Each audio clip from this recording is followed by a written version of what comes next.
Good morning. I'm Nikoleta Piperidou from the Clean Energy and Infrastructure team at KTN, leading on the cross-sector battery systems innovation network. We're here today for the Batteries for Rail webinar. This is the third of our series. We looked at batteries for defense, batteries for maritime, and today, third and last session on batteries for rail.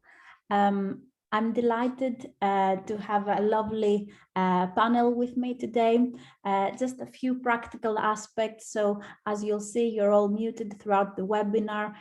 You can use the Q&A box for submitting questions, and please use the chat box for networking and any technical problems. We're really keen to hear from all of you. So if you can just use the chat box just to tell us who you are, where you're joining us from, and your interest in the space, that would be fantastic. And the webinar is being recorded and you will be sent all the information and material shortly after today. So our agenda for today, as I said, lovely panel this morning. So we have with us Sam Bemment of the Railway Industry Association. Good morning, Sam. We also have with us David Dempsey, Systems Engineer at Angel Trains. Good morning, David. Also with us, Martin Dowson, Battery System Research Manager at WMG. Hello, Martin. With us as well, Anna Wise, Head of Batteries at Innovate UK. Hi, Anna. And last but not least, my colleague, Daisy Chapman-Chamberlain, our rail expert. So our agenda for today is packed. So as you'll see, we'll start with a lovely overview of the decarbonization of the rail sector. We'll move into more practical case studies, and then we'll look at the battery targets for rail. And shortly after that, we'll be having a Q&A session. So this is just a quick overview of the KTN Innovation Network portfolio. Lots of diverse projects happening at the same time, covering very, very different sectors. So you might be interested in finding out more about other innovation networks. So please feel free to go to the KTN website and find out more and join our community and other communities. Just to tell you a couple of words about the Cross-Sector Battery Systems Innovation Network. So this is a community aimed to open new markets for the battery industry, promote innovation, and help decarbonize a wide range of end users. Hence, we're here today. We've started from a small informal group meeting on a quarterly basis, and we expanded. So this is a snapshot of our new online hub, which is about to be revealed next week. So hopefully this will be a space for all of you to find out all the latest information, network with other players in the space, and be up to date with all the news, events, funding opportunities, etc.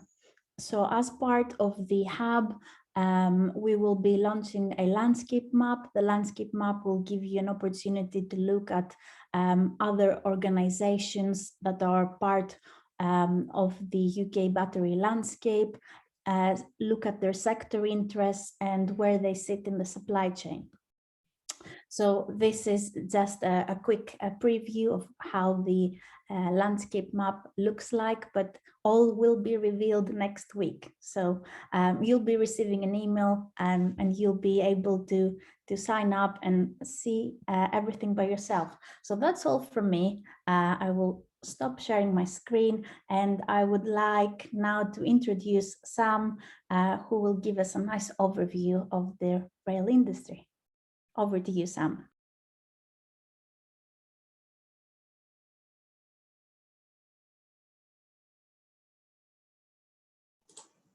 Hello, and of course in sharing my screen it's hide Zoom and I can't turn mute off anymore. Perils of home working.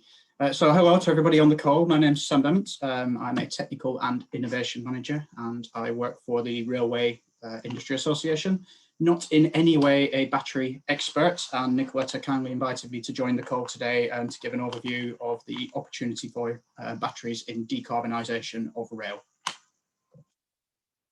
Who are RIA? Well, I've seen some familiar faces on the call who may know this already, but for anybody outside of rail, RIA are the trade association for the supply chain into the railway industry. So we have around 300 member companies, which covers a large proportion of the UK rail supply chain. We've been established for about 145 years, and we cover a wide diversity of technical disciplines. Now, this does mean that within our supply chain, I'm representing suppliers who are into battery technology, who supply hydrogen technology, who supply other energy storage technology. RIA, as a supply chain representative organisation, are agnostic to the technology. So I'm going to talk kind of as energy storage as well as batteries to cover off all of those different things. And I think it's important to note, just at the start of the presentation, that we're actually pretty good in rail. We talk about decarbonisation of rail, but actually, in terms of land surface emissions, rail only makes 2% of carbon emissions. So yes, we do need to improve. Yes, we do need to decarbonise, but we shouldn't lose sight of the fact that rail actually has some very green credentials already. And in fact, 70% of our passenger fleet and 80% of passenger journeys are already made on electric trains. Now, whether that electricity comes from carbon neutral sources is a different matter, but we are set up for decarbonisation in that manner. And actually, our green credentials come from this list here. So a lot of these electric trains aren't carrying their own fuel or energy supply. We have a low rolling resistance, excellent aero performance from our train form, and although it's not adopted everywhere, we are kind of set up for regenerative braking as well. That said, I'm here to talk about the opportunities for battery technologies in this decarbonisation. When you talk about decarbonisation, what comes to mind is probably something a little bit like this. In fact, if you had a train set or you grew up in the 80s, this is probably exactly what comes to mind. So big old dirty diesels chugging up and down the network, spewing out emissions everywhere, right? But actually, it's a little bit more complicated than that. So the largest source of carbon in the railway is actually our embodied carbon and the carbon that's emitted from maintenance and construction activities. So I'll come back to that at the end of the talk after I've covered off traction, but there are huge opportunities there as well. Keep that in mind. Now, there's no doubt amongst the scientific and technical community that continuous electrification, so putting wires up all the way down the railway, down the route you're going to run trains, is the best solution in technical carbon and OpEx terms. Simply put, not carrying your fuel around, not carrying the weight of it around, is better than carrying it around. And there's also no disagreement in the scientific community that battery and hydrogen alone will not suffice for decarbonised high-speed passenger or long-distance freights. The energy density with current technologies simply isn't there for that to be a viable solution. We either need diesel or we need to string up more wires. For these reasons, RIA are very strong supporters of a rolling programme of electrification as the first route to decarbonisation of our network in traction terms. However, we also recognise that electrification, the business case doesn't always stack up in lighter, perhaps commuter routes and lesser used routes. And where this is the case, we need to explore these alternative options. So there's been a bit of an energy storage arms race across the industry, and I've highlighted some of the things that are going on in development and either in prototype form here at the moment. And my colleague David, who's on the call, will give the next presentation. I know he's talking around Angel Train's efforts in this field. Suppliers into rail are flirting with hydrogen, with other energy storage technologies such as steam. And it started, I call it an arms race, kind of tongue in cheek, but I've heard a lot of commentators in the industry basically asking who's going to win, which is the winning technology. And I think, honestly, we need to start looking at all of these technologies together and in synergy. No one technology here on this sheet is going to be the solution across all of the areas where we can't wire up. There's going to be places where hydrogen is the best solution. There's going to be places where batteries are the best solution. There's going to be places where hybrid diesel electric is perfectly fine. And we need to bear that in mind rather than backing a single horse. So the opportunities for batteries are there, even in the face of hydrogen flywheels, etc. In terms of the scale of the challenge, these technologies will have to fill in. It makes it sound like a small gap in the market, but if you look at our passenger vehicle procurement forecast through to March 2024, we're looking at maybe 3,500 units, either bi-mode, self-powered up to 75 miles an hour, higher speed self-powered, and then what we class as high-speed rail self-powered. That's a lot of units of and a lot of batteries. Now, referring back to my original slide, I had 2 trains on there versus I think 60 odd cars of carbon emissions. The eagle-eyed amongst you will recognise that that is a very different market in that we are small volume, high value, whereas the automotive market is perhaps larger volume, lower value. So it's a different end of the market, but the market is there. Back to this graph of traction versus non-traction. I know traction will be covered off by my colleagues later. I just wanted to highlight some of the other opportunities available in the sort of embodied carbon space. Our infrastructure maintenance. Now, rail infrastructure it's concrete heavy, and concrete has a lot of entrained carbon in it, and there's a lot of projects going on to get away from that. But there are also a lot of emissions from our maintenance activities. Now, our maintenance activities go from, and I've given some examples on this slide from our members, cutting a rail, generally small diesel-powered line-side tools, right up to the on-track plant in the bottom right, which is a coalless rail tamper, which basically goes along and moves all the ballast to be the right shape to keep the track in position. Generally, all of this plant currently is diesel-powered. And there are projects ongoing to reduce the emissions of it. But in terms of a market segment that is ripe for innovation, that is right there, right now, and that is something we really need to work on as an industry. Line-side functions. So those on the call, not from the railway industry, I'm sure everybody in the railway industry has heard, we are moving towards digital signalling. And the main thing you need to know about digital signalling, it is the removal of most of the active line-side assets that used to have power supplies run to them with the function placed on the train. There will be a few remaining, and there's some examples here, such as the points and level crossings.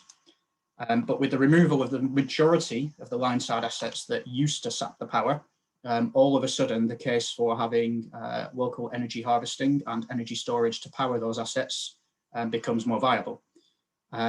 Not something that's sometimes used in some of the more remote areas, for example, in the US, not something that's widely used in the UK because the market isn't there when there's already a power supply run to trackside. But looking towards the next 10, 20, 30-year horizon, there may be a very strong business case for getting into having these line-side energy storage. The photo in the middle there is a typical line-side cabinet. It's actually on a heritage railway, that one, but the eagle-eyed amongst you will see a big fat lead acid battery in the bottom there to keep that going in the event of any power failure. And that's actually replicated in most of our signalling and control centres with big standby diesel, dirty diesel generators. And this is, I don't even think 60, so you're going back to the sort of 1950s diesel technology, open exhaust, unscrubbed. Yes, they don't run very often, but you could quite easily see that now being replaced by a modern UPC, for example. There's a project ongoing by a company called Riding Sunbeams. So this kind of crosses the traction, non-traction boundary. So this is a project to link line-side renewables immediately beside the track directly to the traction power supply. So rather than feeding in from national grid, we use the energy directly from this renewables down the side of the track. Advantageous because the railway owns a huge amount of land right by the track, and energy where you need it is always better than energy further away. Obviously, the trains need to run when there's no sunshine and when there's no wind. So that could lead in the near future, if this is adopted as a solution, even with overheads strung up everywhere, to a very large requirement for line-side energy storage, of which batteries could be one technology that could form part of the solution. I'm actually going to skip over this slide on Very Light Rail because in our pre-conference call, I found out my colleague Martin will be covering everything about VLR later. And I'm going to leave you with some further bedtime reading on the topic. I want to highlight, hopefully these slides will be circulated afterwards, so you'll be able to look up all of this background reading if you're interested more in market size and technologies, for example. I just like to highlight at the bottom there, the Routes to Zero Carbon Rail was a webinar series that Unlocking Innovation webinar series, which is RIA's flagship innovation series. And we actually ran that on the 19th to the 22nd of October last year. 4 days full of presentations all about decarbonising rail, including a lot of information from across the industry on how batteries can be involved in that. So please do go and have a look at those. They're available online. Thank you very much. That was a topic done in 10 minutes, which I could have spoken about for 3 weeks. And one last plug, sorry, Nikoleta. We're also running our RIA Innovation Conference on the 28th to the 30th of April, and this will be one of the topics that we will be discussing. So please do visit our website if you'd like more information on that. And I'll hand you over now. Thank you very much, Sam. That was excellent. And I know it's a difficult task to deliver a presentation in 10 minutes, but you did an excellent job. Thank you very much. I will now invite David Dempsey, who will look more into practical case studies and will tell us more. Over to you, David. Hey, morning, and thank you, Nikoleta, for the introduction. As I think Sam's slightly overrun, so I'm going to try and bolt through this as quick as possible.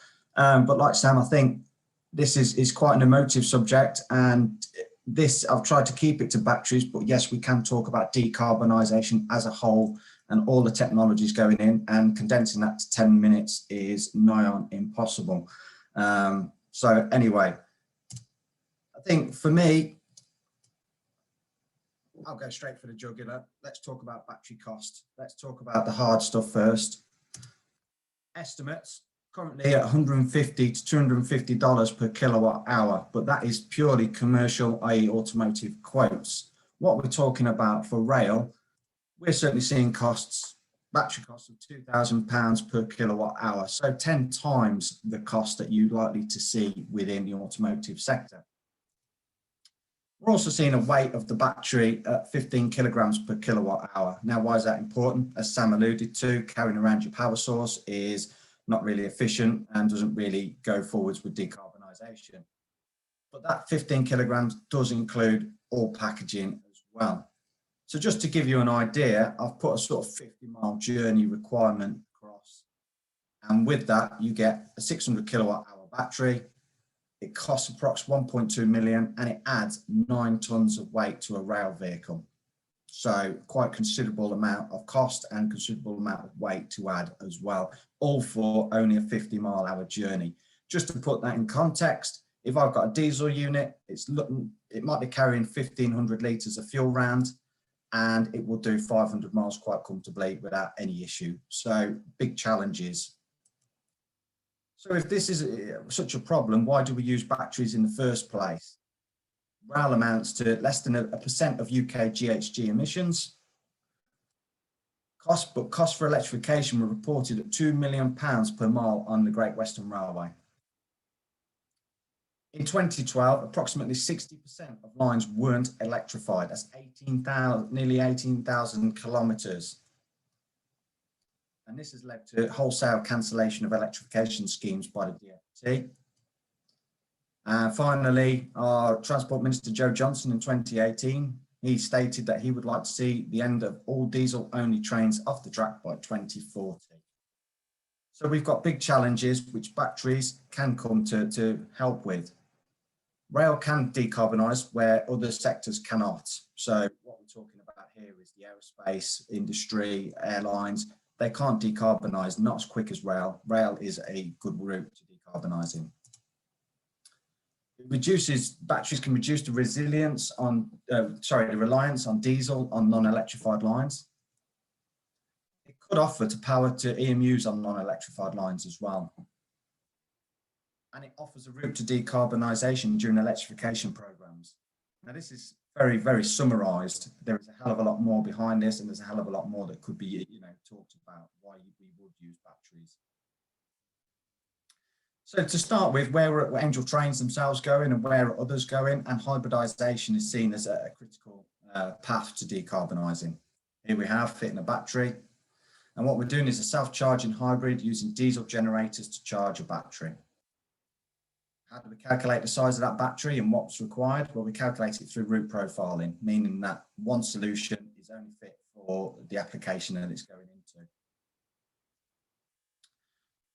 In our example, on our hybrid class 165, we have a capacity of 180 kilowatt hour battery on that vehicle. The chemistry is NMC for those that are interested. And what that gives us is a range of 15 miles on battery alone and up to 30 minutes on battery alone. So that's non-diesel operation. Why is that important? I'll talk about that in a second. So the scope for what we did on a 165 was to remove the transmission, hydrostatics and engine. All are unreliable, all are fuel hungry. And the new equipment to be fitted, we fitted a new traction motor, we fitted batteries, and we fitted new engines and generators. So just to quickly go on to that, so what have we got? We've got engine and battery mode. So our engines are charging our battery and powering our traction motor itself. We have the battery only mode. So we are running purely, so we're not running diesel. And we have regenerative braking mode. So it's reducing the reliance on diesel further. Here it is on works currently. There's a big traction motor in the top right. So why is the commercial case for hybridization? So we have a smaller battery in the start off, so we're lowering the initial investment cost. We reduce our overhaul maintenance, and we also reduce our running maintenance because we're not using such old technology, unreliable technology, and heavy maintenance requirement technology. We increase our reliability, leading to less preventative maintenance. We've got not as much downtime on the units anymore. We also have an upgrade path to full battery operation. We can give or take, remove some generators and put more battery on to get more battery power out of the vehicle. We reduce our emissions straight away in town centres, in covered stations, but also in just plain operation. But we also retain the operational capacity. As I talked about, 1,500 litres of fuel, 500 miles compared to a 50-mile range battery. It doesn't really compare, but actually doing a hybrid, we retain that operational capacity for our customers. So what does it mean for battery-only operation? Like I talked about, here's a 15-mile line out of London Marylebone Station. The initial, we've got a 5-mile line, which is the 2021 ULEZ zone. So we can run emission-free in this zone. We can run out to 10 miles, but actually if we go out to 15 miles, we're pretty much on the M25 corridor. So the entire Greater London is now under emission-free running. So not just to talk about hybrid, but where else can we look? We are looking, and here is I'll give an example of what we could do with electric vehicles, and that is the battery buy mode. So sticking a battery on a already electric vehicle. So what is the benefits of doing this? The battery size again is calculated through route profiling and available space. So giving us a capacity of 600 kilowatt hour estimated as an example, using an LTO battery. Why do we use LTO? Well, it's the fast charge on the pantograph that we can make use of. And we can get 50 miles out of that battery, which gives us approximately 60 minutes of battery alone operation. So what is the commercial case of bi-mode operation? We can operate shuttling services on non-electrified lines under full battery operation. We allow operation on non-electrified routes, so we can remove diesel from those routes by running electric vehicles, which are charged off the overhead or third rail if we use a third rail vehicle, and operate on routes that aren't electrified on the battery. We can open up new routes previously not open. So branch lines that were previously closed off electrified lines could now be open rather than putting a diesel vehicle on it to shuttle. We allow for discontinued electrification schemes.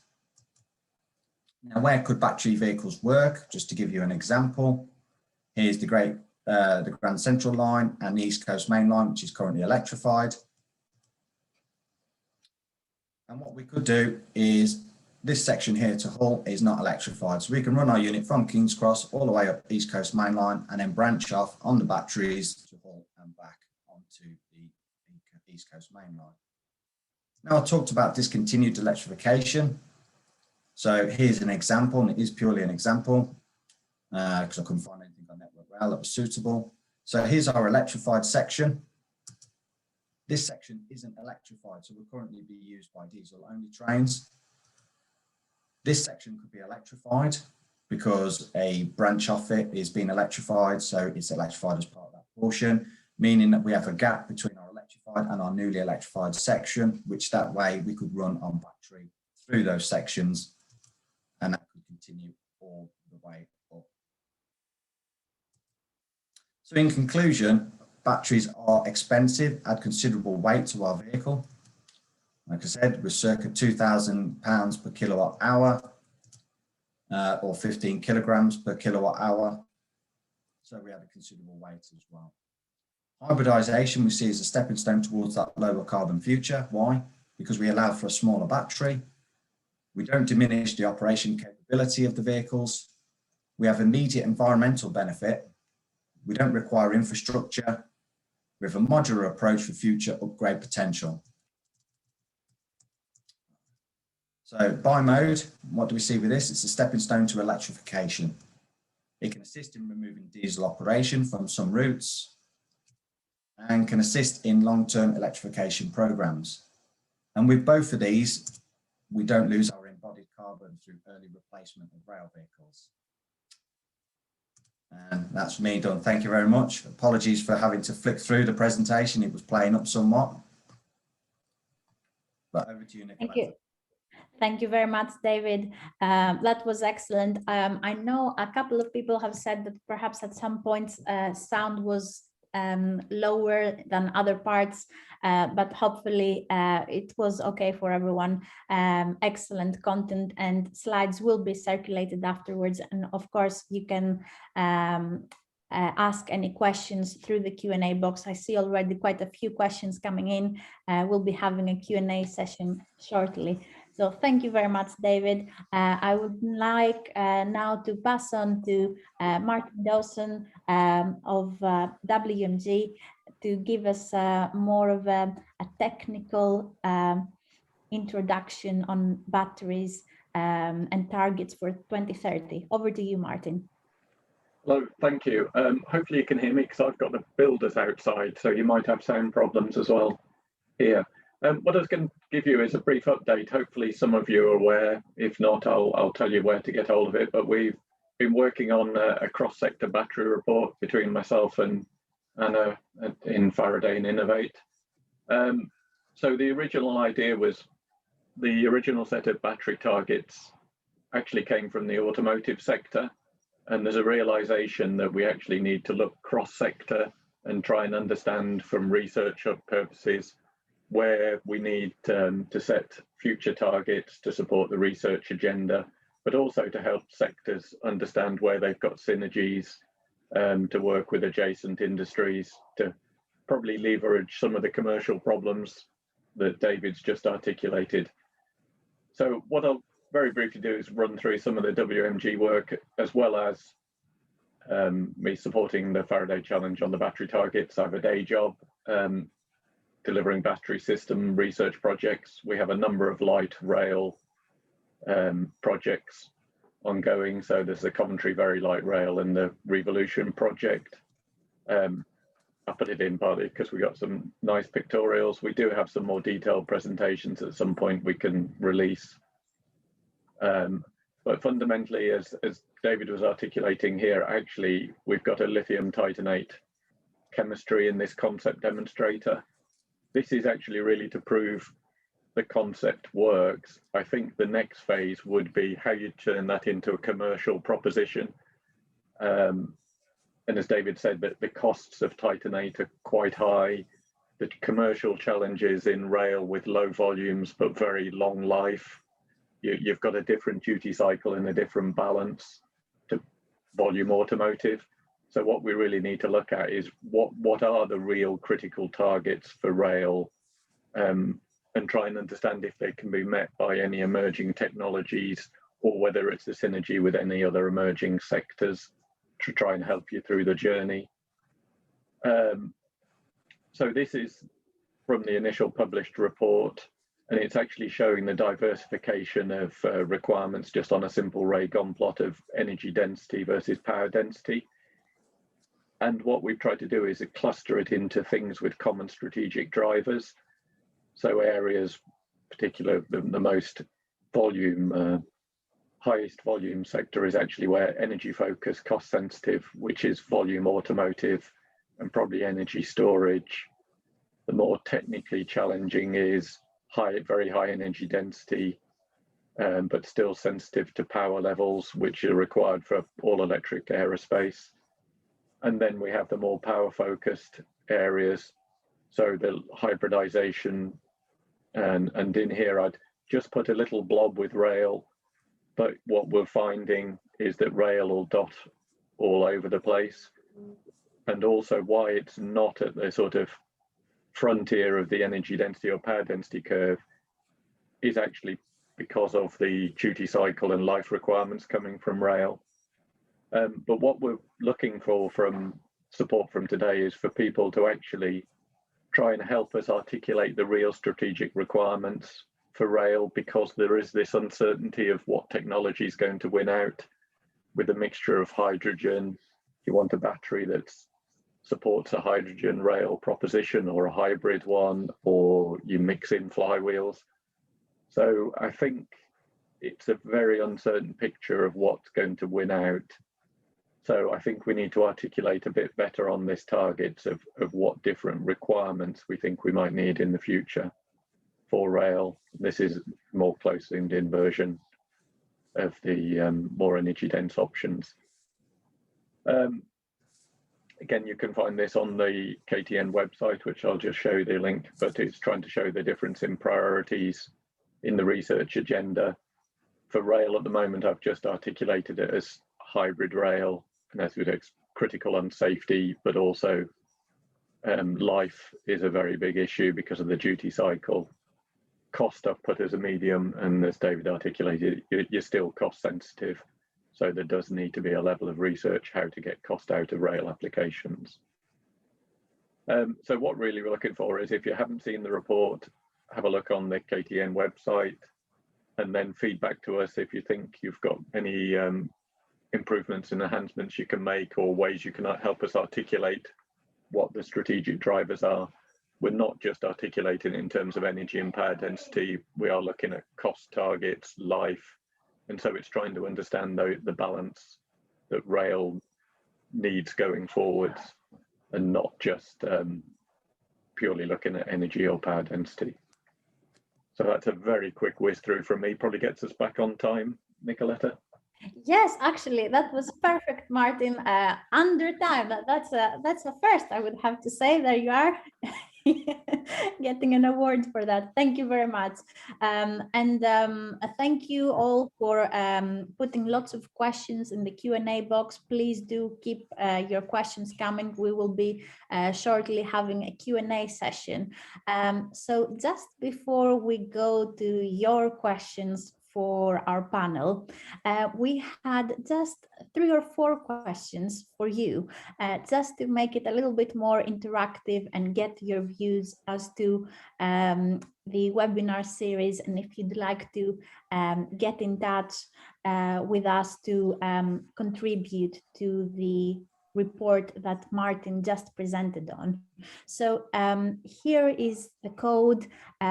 Please feel free to go to www.menti.com, enter the code, and you will see the questions there. It's only 3 or 4 questions, so please join us to make this a little bit more interactive. We'll start seeing your answers live. Oh, excellent. 100% of you have found this series useful. That's fantastic. Again, if you don't know how to participate, go to www.menti.com and use the code that is on top of the screen to participate in the survey. So let's stay on this question, Poonam, just a couple more seconds. to make sure that more participants can join us live. We can also share the code afterwards, but if you can just join us for these few questions, your feedback is much appreciated.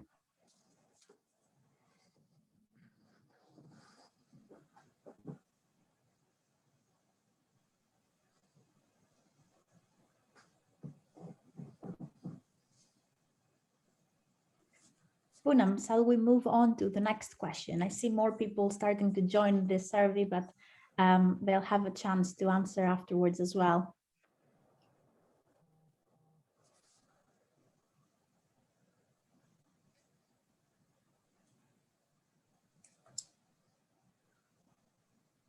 Fantastic. Excellent. That's excellent to see your interest both in this series and also in participating in a future series. That's really great. Thank you so much.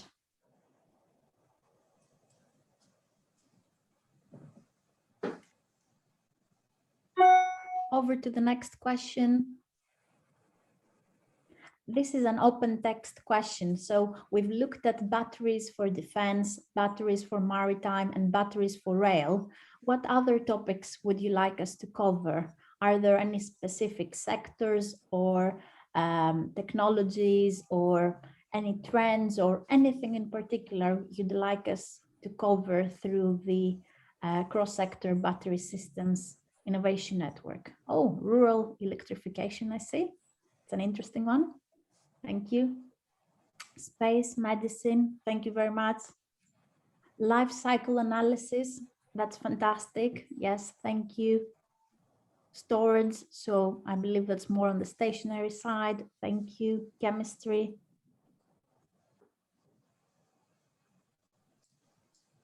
Aerospace, yes, thank you so much.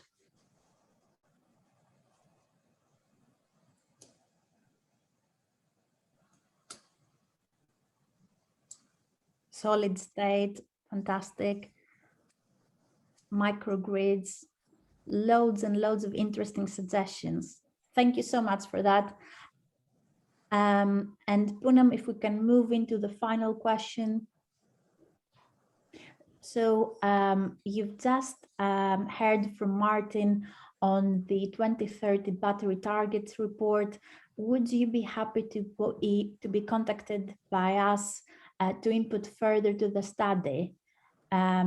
So if the answer is yes, there is a question after where you can input your contact details. Those will not be shared live on the screen. It's just if you would like to be contacted and input further on the battery targets report, and we will be picking this up afterwards with those of you that have said yes.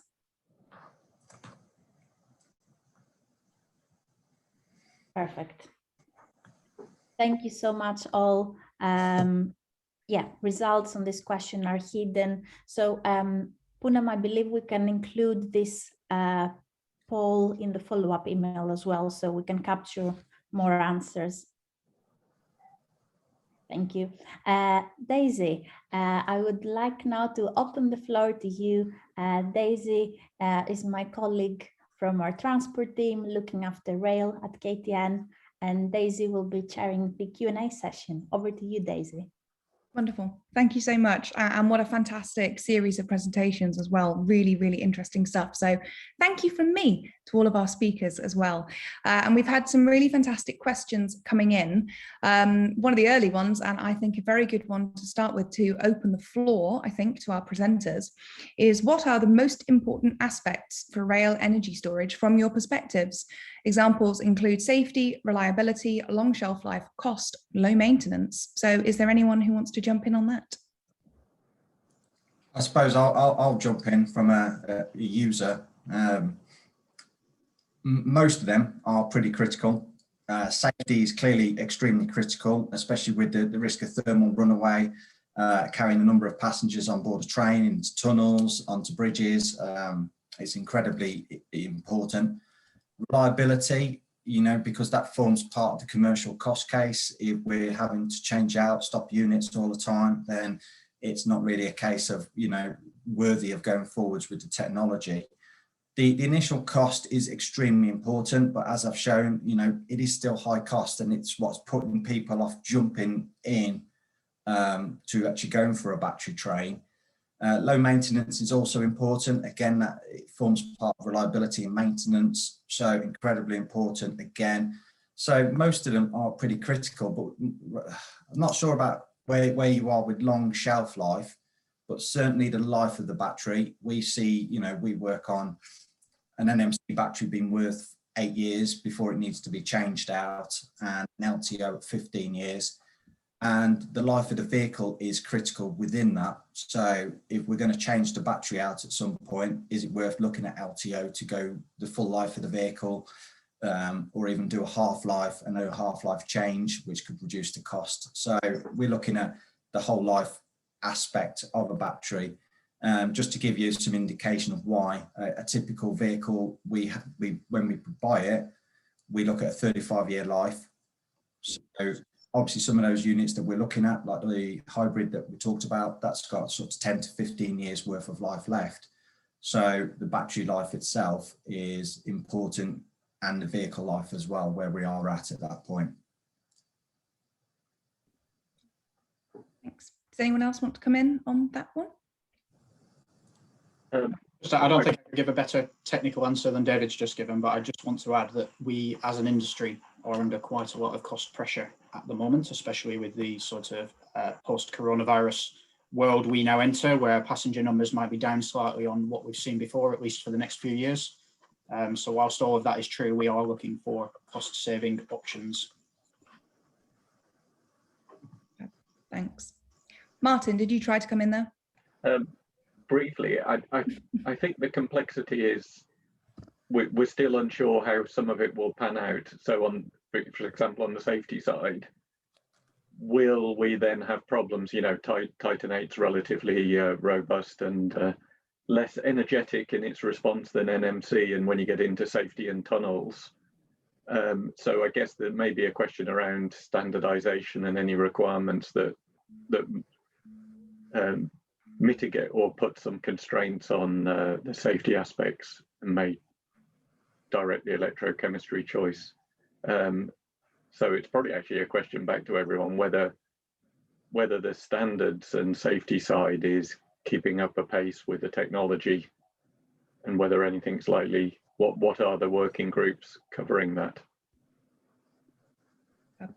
Thanks. Definitely a really mixed bag. Thank you. That was really interesting. We've had quite a few questions come in around cooling and thermal management, so I think we can probably tackle some of those in combination. Around, have you optimized the cooling of batteries? Are you using cooling systems on the Angel train specifically to manage load optimization, and understanding thermal management of high-speed rail batteries? Is this a challenge? So a real kind of mix of questions there around cooling and thermal management. Does anyone want to jump in? Yeah, I suppose that's me again. I suppose I'll try and answer it. We have a number of systems on our 165. We are looking for the batteries themselves, have a battery management system. The electronics are liquid cooled. However, the batteries themselves are air cooled. As with NMC, I think it was seen as being okay to do that. If we went down the road of LTO, we may need to look at liquid cooling, especially with the fast charging. But most thermal management is through the BMS itself. Fab. Thanks, David. And a quick follow-up from Nick as well is, are there still opportunities to talk to you about rectifiers and IGBT chopper stacks for the 165s? Not for the 165s, no, because that project is as we can see, we've been on works. The rafts are there to get loaded on. So that is pretty much designed and done, and just going through a lot of the approvals process that we need to go through. However, for future projects, who knows? Everything's open, you know, to get the best solution that we can get.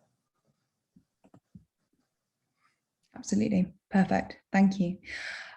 We have an anonymous question. Hi, Sam. You mentioned different energy storage technologies need to be considered. This is a two-part question to understand what key factors determine the technology used, i.e. full electric, hybrid, diesel, and two, which applications would be appropriate for battery versus hydrogen and why? I think I'll get the second one first. I think the key application case in my mind for battery versus hydrogen is where we've got the intermittent electrification, as David alluded to.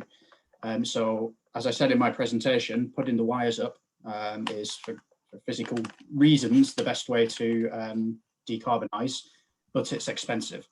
So if we look at, for instance, Great Western electrification, we could have, I can't remember the numbers off the top of my head, it was sort of 80 to 90% of the wires going in there were about 40% of the cost. So if you look at that sort of business case for intermittent electrification to say, well, we can cut out all of this project cost by leaving little gaps in the wires, and then batteries can fill in the gaps, then obviously that's a good case for batteries there. In terms of hydrogen, I'd see hydrogen being more regional routes where there's perhaps the train stops in station not long enough to charge would be the obvious option. So we can refuel the train at a depot or at a station in the morning and off it goes for the day, but there's no charging options available. And as I say, the reality is a lot of people in the industry are starting to talk about these solutions not as we're going to have hydrogen trains here, we're going to have battery trains here. Because again, if you have a hydrogen train, you can still have regenerative braking. You want to store your energy somewhere, so that will probably still have a battery. So we're stopping looking at these things in isolation as isolated hydrogen fleets, battery fleets, and we're looking at more sort of synergistic solutions where the technologies fit together. Brilliant. Thanks so much for that. I think ultimately it will come down to the business case as well. That's the obvious answer. Absolutely. Interesting one here. We've seen lots of statistics primarily focused on passenger trains. Is there an emissions breakdown by passenger and freight? And do we need to change the focus?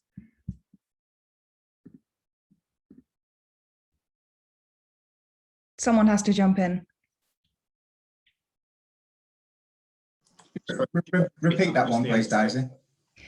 We've seen lots of statistics primarily focused on passenger services. Is there emissions breakdown by passenger and freight? And do we need to change the focus? So are we focusing too much on passenger and neglecting the freight side, I believe is the gist. I can answer that if you wish, David. Go ahead.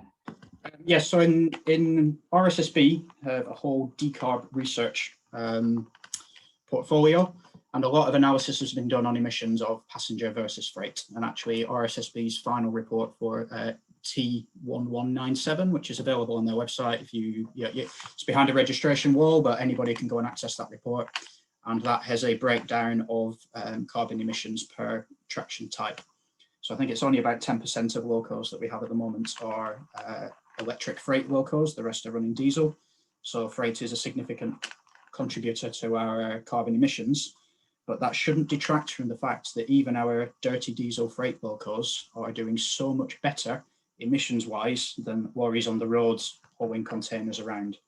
So whilst you look at that graph and go, oh, there's a large amount of carbon coming out of rail freight, maybe that's a problem. I can't remember the ratio of our efficiency to freight off the top of my head, I'm sorry.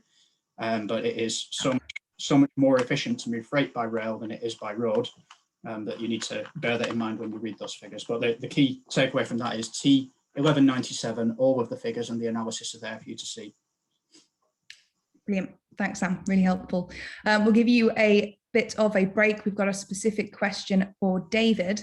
Does route profiling to determine lithium-ion battery capacity requirements account for environmental loading of ACUs and heaters in passenger areas? Yeah, when I mean, I use route profiling is not just about the route it's sort of operating, but it's also the operational side as well. So what is its what is its downtime in stations? So, just purely sitting on the auxiliaries. So the auxiliary load is taken into account for a certain amount of time, and we build the battery up around the entire operation of that vehicle. That said, that does make it very much specific to the route and the operational capabilities that are being offered, which then causes a problem with, future proofing, to use the term. of where that vehicle may go in the future. So we may look at it and go, okay, it's good for now, it's good for that current, use. But if at some point we have to cascade the unit out, it may not work. Or if there's a timetable change, it may now not work. So we've got to try and formulate the most appropriate solution to try and meet some of those demands as well. I mean, what you've got to be careful with is, because like I said, I hark back to the weight and the cost of a battery. By selecting it based on what may come, that the existing operator may be carting around a lot of battery capacity that they don't need and won't ever need. So we've got to be careful. But the auxiliary loading of the passenger environment, so we're taking lighting, which is a big current draw. Heating is obviously a big current draw. That has to be taken into account as well, and for the period of time that it may be sitting in a station waiting for passengers to embark or disembark. Absolutely, thanks. There's a second part to this question as well, lucky you. Is the energy from braking scavenged back to charge batteries? Yes, where we can, where the vehicle or design allows for it as well, because you'll get benefits by not having that, by just making a hybrid that doesn't allow for, or a battery vehicle that doesn't allow for it. You will get, operation side where you can run on battery, where you don't need to put overhead or third rail in. Similarly, if you're running a diesel vehicle, you will get emissions free in stations potentially, or emission free running in urban zones. However, if you want to improve the economy and reduce the amount of diesel, or reduce the amount of reliance upon drawing electricity from the overhead or third rail, you do need to incorporate regen. However, it does depend on whether the vehicles can take it in the first place. So what sort of modification are you doing? If it's an electric vehicle that doesn't allow for regen, then, are you going to then change traction motors to be able to incorporate that or not? It's decisions comes, and it comes down to the cost and who's willing to pay, essentially. Are they going to pay for a retraction into the vehicle just to get that battery operation or not? Brilliant, thanks. Another one that's open to the floor: is there still an industry appetite to refurbish end-of-life trains as opposed to building new ones? I'll start on that one again. It's ever changing. If you went back 10 years ago, there was quite a big refurb market going on. Then there was various things in play about new trains. There was obviously new trains for the north. So Northern got wholesale quite a lot of new fleet. West Midlands have got new fleets. Wales have got new fleets. A lot of London lines have got new fleets. And there was a big push to go for new fleets. And that you can look at the average age of the fleets out there, which were close to 30 years or more. So there was a real drive to bring in new trains, which are far more efficient, meet the latest requirements, have far more passenger expectation, meet a lot more of the passenger expectations than there was before. And I think going forward, we looked at there's still a market for new fleets, but the embodied carbon of existing fleets and making use, repurposing existing fleets has to be taken into account. It is probably more a question for the DfT with how they see that going forward.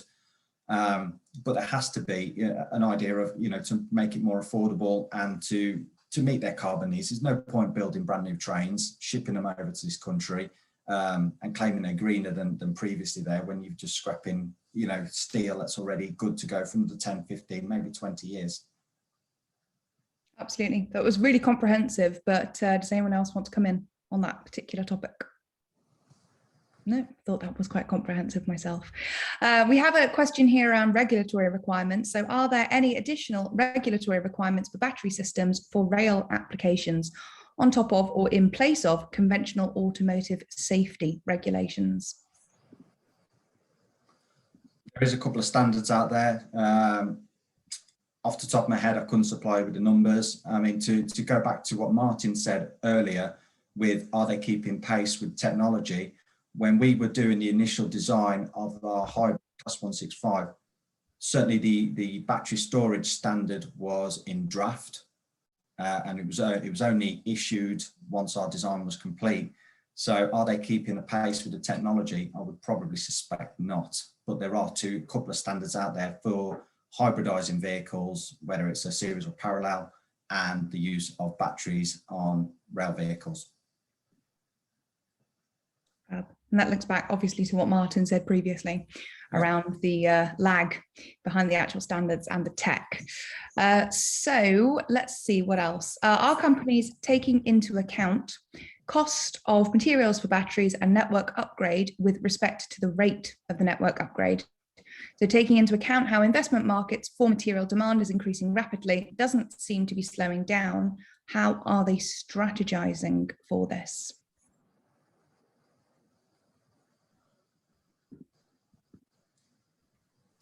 The cost of the materials for batteries is taken into account when building any sort of business case for whether modifying or procurement of new trains with batteries. So that forms part of that whole package. With respect to the network upgrade, again, that is also taken into account. We have product managers within our company who specifically will look at that and look at, whether it's worth positioning trains with batteries or hydrogen within, I want to say franchise, but whoever's operating or whatever the main management agreement is these days with train operators, that is taken into account. So it's looking at the long term. And I mean, just to give you a good example of that, if you went back several years, we as a company, and not everybody that stands, took the decision not to buy new diesel trains. And that was purely because you knew that electrification was the key to decarbonising the railway, for the bringing in cheaper and more economical trains. And having a diesel train with a 35-year life, it just was never going to see that life on that network. So you have to look at it that long term. If you're buying a piece of kit that's going to go 35 years, are you still going to be able to get your return in 10 years if they electrify the line? And with diesel, we didn't see that. So the same will be said for batteries and hydrogen. Is it worth the huge investment? Will you get the return in the time that you're going to get? Can you take that residual value or not take that residual value? Yeah. So that's the form part of all decision process. Brilliant. Thank you. We have got some really interesting questions outstanding, but unfortunately we are out of time. So thank you so much to all of our panelists and speakers. And I'll hand back over to you, Nikoleta. Thank you very much, Daisy. In our last webinar, we had the same lots of questions, not able to answer them all, and we produced a short Q&A document afterwards. So if our speakers are happy, we will share with them the questions, and we can provide some answers to the audience afterwards. Thank you all very much. Thank you to our speakers. Thank you to Poonam for for organizing. Thank you to Daisy for leading the Q&A. And just to say, we've touched on a few topics such as battery recycling. So the Faraday Battery Challenge will be launching a battery recycling event later in April. This will be open to members of the cross-sector community, so please do sign up if you would like to find out more. Also, lots of you are saying in the chat box, oh, we need more networking, how can we connect with each other? So next week we will be launching a new online hub where you'll be able to register and start networking with other players in the space. So look out for an announcement from us, and don't forget to sign up. Also, the poll that we've launched earlier, there's a link in the chat box. We'll make sure to include that in the follow-up email, just to make sure that you have a chance to answer to a quick survey about the series and what you'd like us to cover in the future. So thank you very much all, and talk to you soon. Thank you.